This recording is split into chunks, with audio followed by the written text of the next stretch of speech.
다음은 4번 문제입니다. 다음 네모 안에 필요 충분 중에서 알맞은 말을 써넣으시오 라고 나와 있는데요.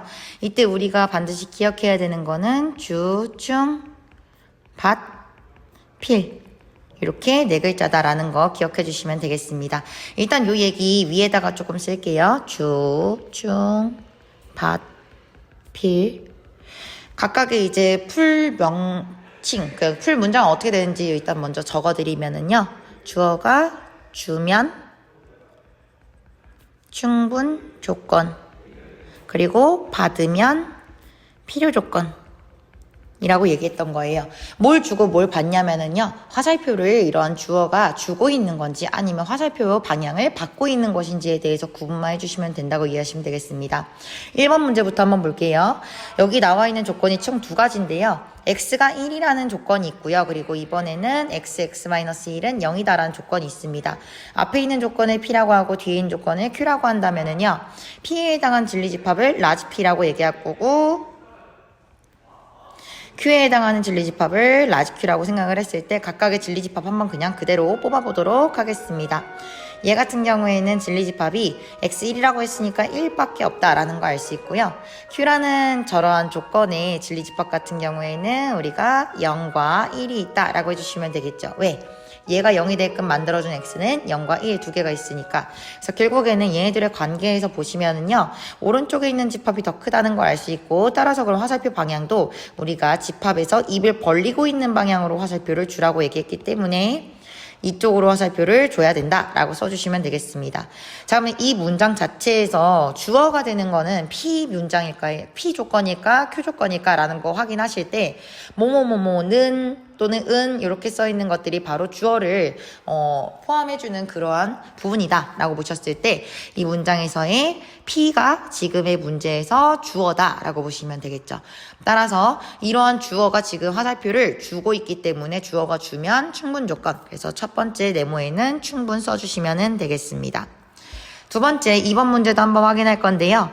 앞에 있는 xg는 yg 자체를 우리가 p라는 조건으로 생각을 하고요. x는 y라는 조건을 우리가 q라는 조건이라고 써주도록 하겠습니다. 이랬을 때 마찬가지로 P와 Q의 관계가 화살표 어디로 주는지 보기 위해서 한번 확인을 해주시면은요. P 같은 경우에는 우리가 진리집합 어떻게 생각하시면 되냐. X와 Y가 같다면은 얘네 같은 경우에는 서로 같아질 수 있어요. XG는 YG가 될 수가 있다는 얘기입니다. 다만 이런 경우 외에도 둘이 같아질 수 있기를 뭘로 같아질 수 있냐. X와 Y가 같지 않더라도 Z 자체가 만약에 0이라면 그러면은 아무리 x와 y가 어떤 대단한 값을 갖고 있더라도 0이 양변을 똑같이 0으로 만들어버리기 때문에 양변이 같아질 수가 있겠죠. 그쵸? 그 다음에 q 같은 경우에는 우리가 어떻게 생각하시면 되겠냐면은요. x는 y다 라고 했으니까 요 한 가지 경우밖에 없다 라고 생각하시면 되겠습니다. 자, 그럼 여러분들 생각하셨을 때 x는 y라는 경우는 이미 p가 가지고 있으니까 더 큰 집합에 해당하는 거는 요 왼쪽이라고 보시면 되겠죠. 그죠? 그럼 화살표를 마찬가지로 왼쪽으로 이렇게 주고 있다라고 이해를 하셨을 때 이번에 문장 자체에서의 주어는 xg는 yg는으로 붙어있기 때문에 p가 바로 지금 주어에 해당하는 영역이 있죠. 그러니까 여기서도 마찬가지로 P라는 친구가 지금 화살표를 어떻게 하고 있는지만 봐주시면 되겠습니다. 보니까 P 쪽으로 화살표를 주고 있고 따라서 P는 화살표를 받고 있죠. 그럼 따라서 이때는 받으니까 필요 조건이다 써주시면 되겠습니다. 마지막 3번 보시면은요. X제곱 플러스 Y제곱은 X제곱 플러스 Y제곱은 0이라는 것도 이제 하나의 조건 P라고 얘기를 해줄 거고요. x는 0이고 y는 0이다 라는 것도 하나의 조건 중에서 q다 라고 이름을 붙여주도록 하겠습니다. 그래서 p 조건과 q 조건에 대해서 우리가 각각 따져볼 건데 일단 x제곱 플러스 y제곱이 0이 되는 경우 한번 생각해 보시면 이거 절대부등식 내용 중에서도 나와 있죠. 반드시 둘 다 0이 돼야 된다 라는 얘기로 나와 있고요. 두 번째 q 조건 같은 경우에도 지금 뭐라고 나와 있냐면 x도 0이고 y도 0이니까 x는 y는 0이다 해주실 수밖에 없겠죠.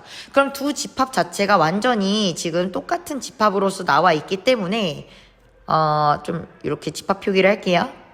물론 이렇게 집합 표시해 주시면 좀 좋진 않습니다. 어쨌든 간에 이렇게 집합이 서로 완전히 같은 녀석들만 포함을 하고 있다라고 생각해 주신다면은요. 결국에 이 둘에 대해서도 우리가 화살표를 양쪽 방향으로 줄 수 있다라고 이해하시면 되겠습니다.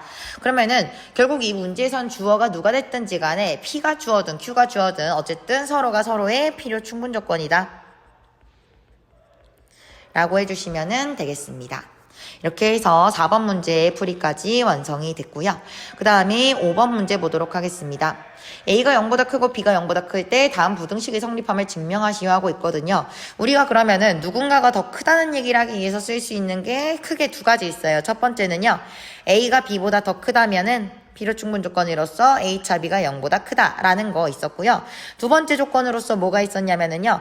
A와 B가 둘 다 0보다 클 때 0보다 클 때 A와 B의 관계가 이렇게 유지가 돼 있다면은 제곱하더라도 같은 방향으로 그 부등호 방향이 유지가 돼야 된다라는 조건이 있었거든요. 그래서 이 둘 중에서 적절한 걸 한번 써보려고 하는데 내가 만약에 첫 번째 방향으로 얘를 증명을 하려고 봤더니만 루트 A 더하기 루트 B란 좌변 자체에서 우변인 A 플러스 B의 루트를 씌운 걸 한번 빼려고 해봤어. 그러니까 루트끼리는 우리가 뺄셈에 대해서 합쳐질 수가 없다는 걸 알 수가 있거든요. 곱셈 같은 경우에는 한 번에 묶어서 해줄 수 있지만 이렇듯 각각 따로따로 있는 요런 알맹이가 서로 다른 루트끼리는요. 우리가 더하거나 빼줄 수가 없습니다. 따라서 1번의 방식으로 이 식을 정리하려고 한다면은 얘가 더 이상 정리가 되지 않겠죠. 그러면은 1번 방식으로는 적용하지 않을 거고요.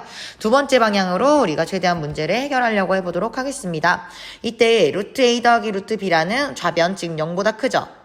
그리고 마찬가지로 루트 A 플러스 B 같은 경우에도 0보다 큰 실수입니다. 그쵸? 이므로 양변을 제곱하여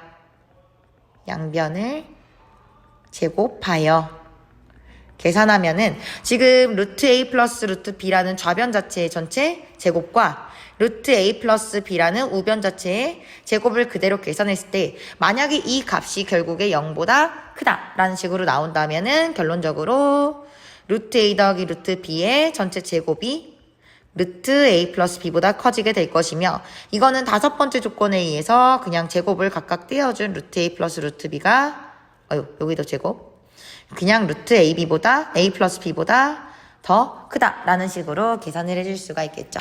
참 여기서 이제 우리가 직접적으로 한번 확인을 해보려고 하는데요. 일단은 실질적으로 가운데 빈 부분하기 위해서 진짜 제곱 한번 해볼게요. 그럼 루트 A의 제곱이니까 일단은 A 더하기 2의 루트 A 루트 B니까 2의 루트 AB 써주시면 되겠죠. 그 다음에 플러스 루트 B의 제곱이니까 B 넣어주시면 되겠고요. 이게 앞부분 제곱 그리고 뒷부분 같은 경우에는 우리가 A 플러스 B에다가 루트 씌운 것의 제곱이니까 루트랑 제곱 그대로 날라가면 그냥 A 플러스 B 된다는 거 알 수가 있겠죠. 그럼 요거 여기서 남는 거 결국에 누구만 남냐? 이 루트 AB만 남을 겁니다. 자 이제 우린 여기서 바로 이 친구가 얘가 0보다 크다라고 얘기를 해줄 수 있는데 그 근거가 무엇이냐? A와 B가 기본적으로 양수기 때문에 이 안쪽에 있는 친구들은 0이 될 수가 없고요. 기본적으로 루트 안에 있는 게 그렇다면 양수기 때문에 루트 AB 자체는 양수인 실수가 될 겁니다. 여기 2까지 곱하니까 당연히 0보다 작아질 일이 없겠고요. 따라서 그럼 이렇게 우리가 원하는 결론 부분까지 냈기 때문에 증명은 여기까지 마무리해 주시면 충분히 될 것 같습니다. 이렇게 함으로써 명제 부분에 대한 기본 문제 한번 해결을 해봤고요. 명제 특히나 많이 어려워하는 친구들은요. 선생님이 수업 시간에 해준 내용들 계속해서 반복 연습을 좀 해주셔야 될 것 같고요.